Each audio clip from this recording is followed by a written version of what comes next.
राजस्थान में हाल ही में हुए उपचुनाव में कुछ ऐसी घटनाएं हुई हैं जिन्होंने राजस्थान की राजनीति के उन पहलुओं को उजागर किया जो यहाँ की सियासी पहचान से थोड़े अलग हैं। राजस्थान की राजनीति में ताकतवर सामुदायिक राजनेताओं का बोलबाला भी रहा है। ये नेता समाज के पिछड़े तबकों से उठे और उन्होंने मध्य प्रदेश के सियासी दंगल में खूब समय तक खूब धाक भी जमाई है। उन्हें परशुराम मदेना, शीशराम ओला, भैरव सिंह शेखावत, नाथूराम मिर्धा जैसे आला कद के नेता शामिल थे। उसके बाद हनुमान बेनीवाल, किरोड़ीलाल मीणा जैसे मजबूत नेताओं ने इस सिलसिले की कमान संभाली। लेकिन धीरे धीरे राजनीति बदली, ज्यादा से ज्यादा लोग राजनीति में आने लगे, तब ये सियासी छतत्व धीरे धीरे कमजोर होने लगे।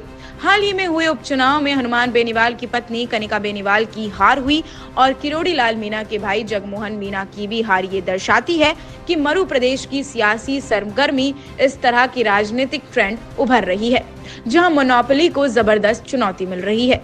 हालांकि राजनीति के जानकारों का ये भी कहना है कि ये कोई अच्छा ट्रेंड नहीं है, क्योंकि पिछले 6 साल से ये पहली बार होगा जब विधानसभा में बेनीवाल की पार्टी राष्ट्रीय लोकतांत्रिक पार्टी का कोई भी विधायक मौजूद नहीं होगा।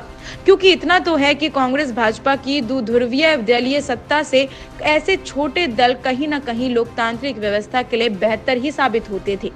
2018 विधानसभा चुनाव से पहले बनी आरएलपी ने अपने पहले चुनाव में 3 विधायक असेंबली में पहुंचाए थे, लेकिन महज 6 साल बाद से ही वो सदन से गायब हो गए। ये सियासी किस्सा ये बताता है कि राजस्थान में तीसरे मोर्चे के लिए कितनी कम जगह है और अगर ऐसा कुछ बन भी जाता है तो उसका पूरा प्रदेश में क्या प्रभाव होता है। वहीं दूसरी ओर लोकसभा में कुछ सीटों पर हार की जिम्मेदारी लेकर मंत्री पद से इस्तीफा देने वाले किरोड़ीलाल मीणा के भाई जगमोहन मीणा की दौसा से हारने पर भी खूब चर्चा हुई। इसकी राजनीतिक खुसुर फुसुर आज भी जारी है।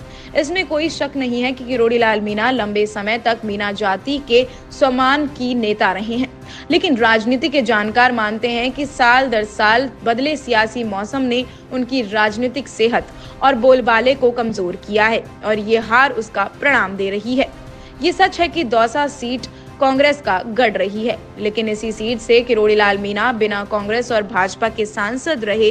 इस उपचुनाव में ये तो तय था कि अगर उपचुनाव में जगमोहन मीणा हारे तो किरोड़ीलाल मीणा के राजनीतिक करियर के लिए सबसे बड़ा झटका होगा, क्योंकि ये चुनाव किरोड़ी के लिए जितना क्यों जरूरी था इसका अंदाजा इसी बात से लगाया जा सकता है कि अपनी दबंग छवि और आक्रामक प्रचार के लिए जाने जाने वाले किरोड़ी को कै मंडल लेकर वोट की भिक्षा मांगना पड़ रहा था।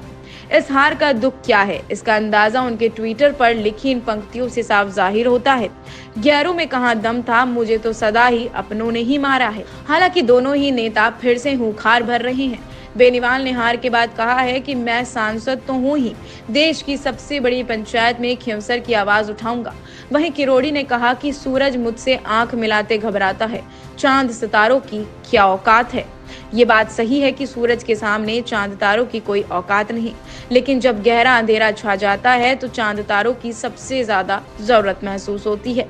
किरोड़ीलाल मीणा और हनुमान बेनीवाल का एक अच्छा खासा वोट बैंक रहा है अपने समर्थकों के लिए, या हम कह सकते हैं कि उनकी फैन फॉलोइंग बहुत ज्यादा तगड़ी रही है और उनके समर्थक और उनके फैन उनके लिए कुछ भी कर सकते हैं।